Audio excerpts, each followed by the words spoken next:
Welcome back, ladies and gentlemen. Today we're going to be doing a review of the Tier 9 heavy tank, a Russian heavy tank, the T-10.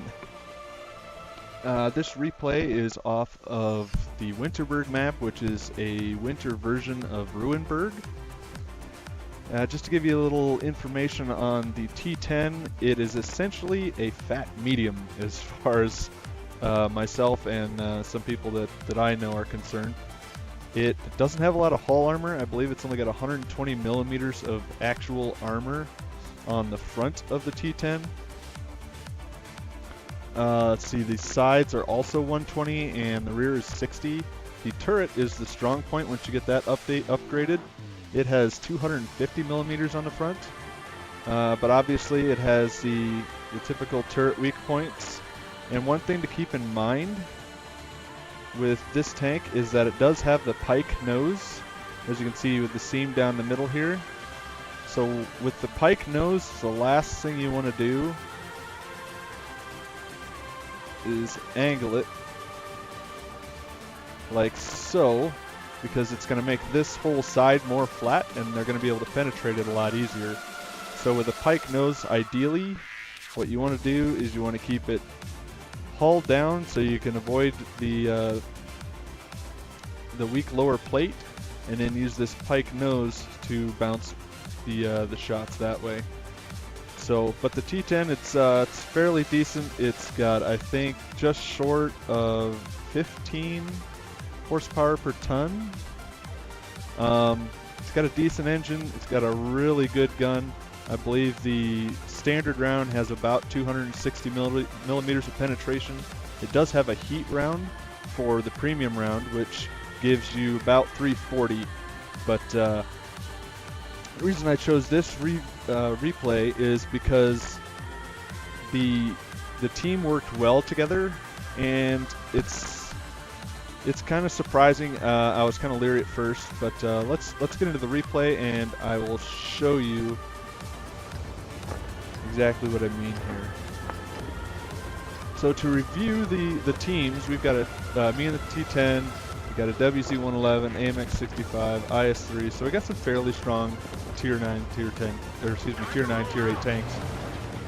As you see, when the battle starts, I'm kind of trying to see at first where everybody's going. Normally, I wouldn't take this tank very aggressively into the city, but being top tier, and as you can see, it's a 357 spread. So there's only maybe 12 tanks, something like that could really hurt me. The enemy T-10 and the enemy Type 4 are a couple that I'm concerned about. So right here,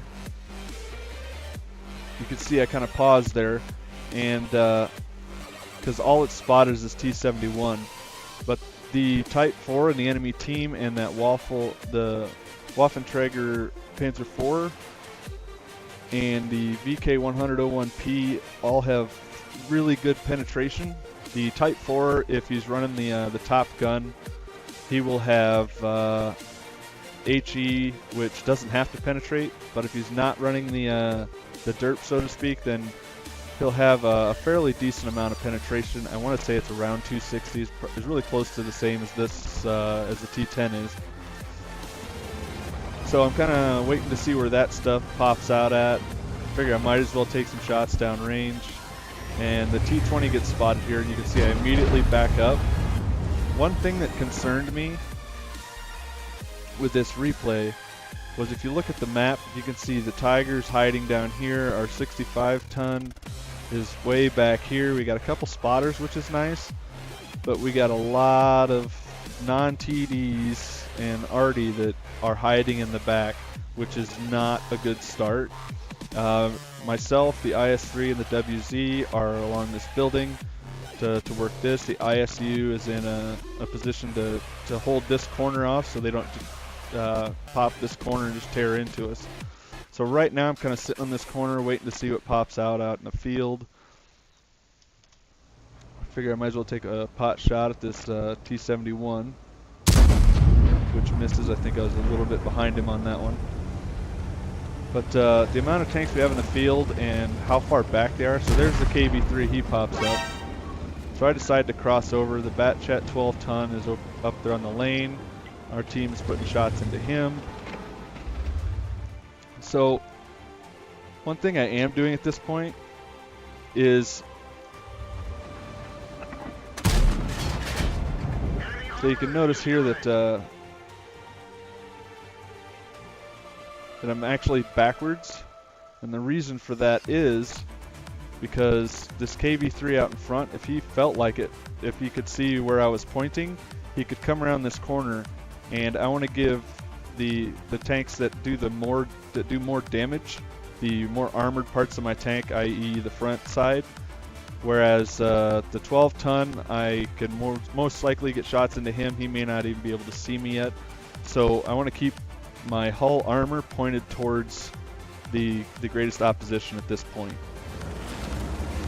So we got the 12 ton knocked out. This Type 4 comes around the corner, and at this point I can't tell if he's firing with the big gun or the smaller gun. But the KV-3 then pulls out, and they both back up, so I know they've just fired. So when I get around this corner, whichever opportunity to shoot I get, I'm going to take. So the KV-4 is an easier shot. I put some damage in there and track him simultaneously. The more we can keep tracking him, the more we can keep him from being able to pull out and use that armor of his. So at this point I get shot in the back, and for some reason, I don't know what it is, but I did not see this Super Pershing sitting here. So I was kind of confused. I didn't see him get up there. I was, just like when we were doing the replay, I wasn't focused back here. I was working on these two heavies. So again, I'm keeping my armor to the Type 4 and the KV-3. We miss this one and dunk it, get set on fire by that E4, and it's at that point that I actually see him. And if we look, both the Type 4 and the KV-3 are pulled behind the building. I'm a little disappointed with the field right now. Looks like they got a heavy out here. I'm not sure which one that was. I didn't see it when it was spotted, but so it looks like the KV-13 at least is trying to push in, get some spots. The Waffles out here. I'm kind of concerned with how far back these guys are, with the amount of tanks that have already been spotted in the city. So we'll keep an eye on that. But we want to take a shot at this 2064. But our IS-3 takes care of that. Excellent work. Pulled out here. We want to get back in as soon as we can. I'm really surprised, and I think a lot of the reason why this went the way it did is because these two heavy tanks were not, if you look, all three of our guns are pointing downrange, down the center path. One or both of these guys could have easily pulled out, pushed into us, and they'd have us pinched between the three tanks back here and these two heavies. But it really surprises me. I wonder if this ISU didn't have a little bit to do with it. You can see this ISU down here is getting crossfire into here, so it may be keeping them from pulling out. These guys have finally moved up, which is excellent. You can see the VK spotted back here. I think this heavy here is a T-29. So we're keeping an eye on both sides as much as we can. Type 4 destroys IS-3. We take the track shot and the damage. Whenever you can get a track shot and do damage at the same time, that's what you want to do. It's always helpful because then you keep them exposed and you can still get repeat shots. And like here, you can see we were able to take the KV-3 out of the game. The IS-2 comes around. They're working on that WZ, and you can see I'm rolling up this hill here, trying to keep this lower hull covered. I'm a little bit sideways so that this pike is actually exposed, but I'm trying to keep my hull maximized as much as I can without giving them too much tank.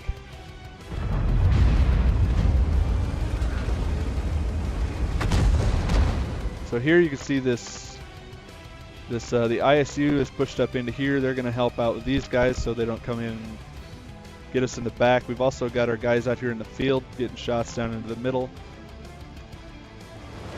So it's kind of a triple threat, so to speak. So right here, you can see this KV-3 is hiding behind this Type 4, and the reason for that is that he's low health. So he's trying to survive long enough to get some more shots in, but with my experience, it's always better to take a tank out of the game. If you get the gun out of the game, they can't shoot you with it anymore. Even a tank on 1 health can still do damage to you. So I'm going to try to get shots into him over this Type 4. And he backs up a little bit, gives us the cupola, and we take out the IS-2. So now all we have on this lane is the Type 4 as far as I can tell. The only thing not spotted is Artie.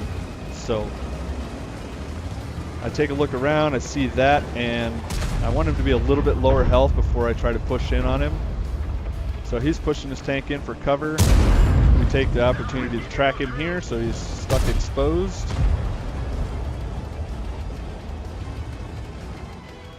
And here this WZ-111G pushes around this corner. You can see the enemy T-10 is pushed way down into here, which is a bad idea, especially with these 3 tanks here. I'm not sure if they'll be able to get shots on him for long if he's able to keep moving. But this Tiger can kind of work around the corner, and then this T-10 will be isolated, and these guys can kind of work that. But this WZ-111G, I think that one's got a 700 damage alpha roll. The ISUs come down here to get any shots in here where you can. So the team is really, they're adjusting and flexing, and they're working together. I was really pleased with the way these guys played this.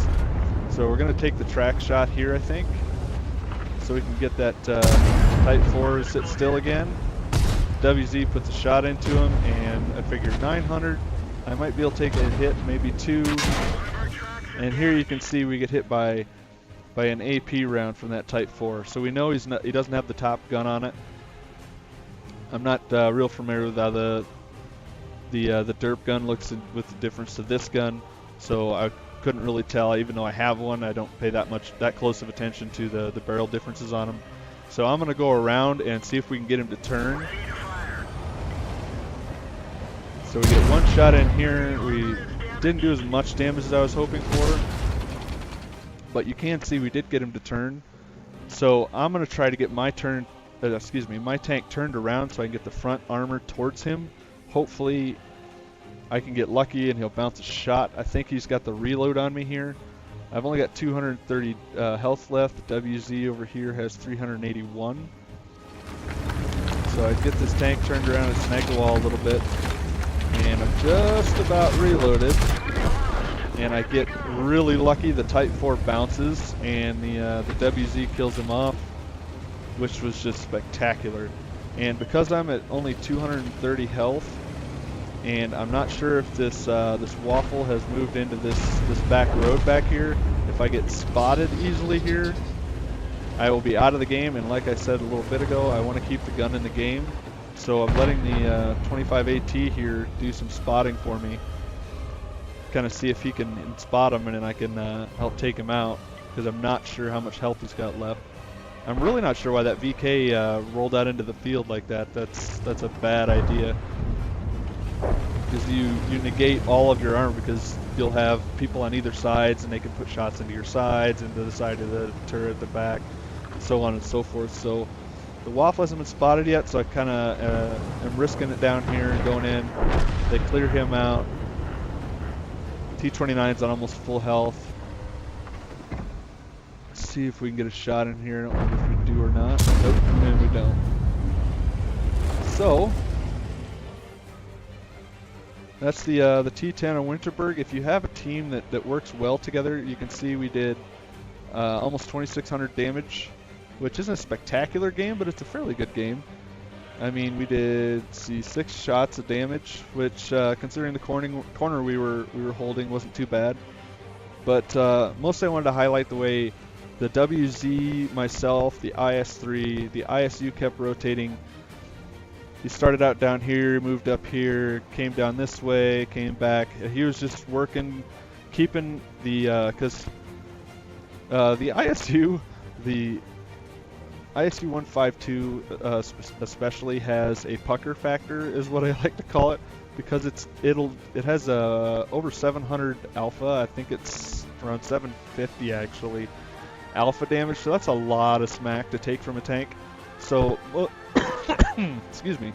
So most people are pretty reluctant to pull out in front of one.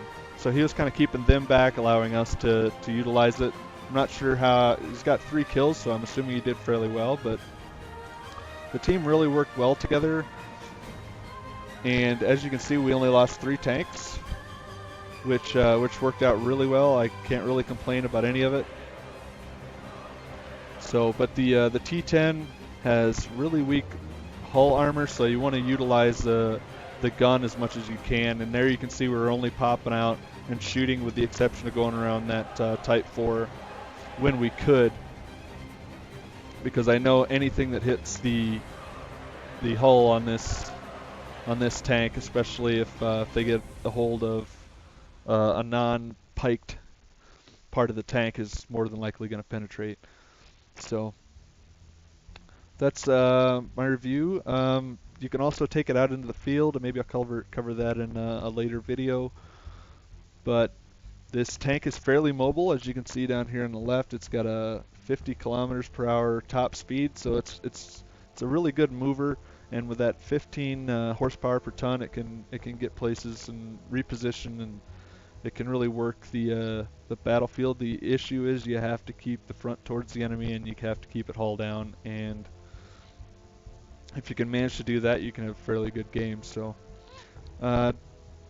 I think that'll wrap up today's video. So don't forget to leave comments below. I'd also like some suggestions on what tanks to do reviews on, whether it's an actual tank review or a replay review such as this one. But don't forget to leave comments. Click that subscribe button so you can get notified of future content. And thank you for watching. We will see you next time.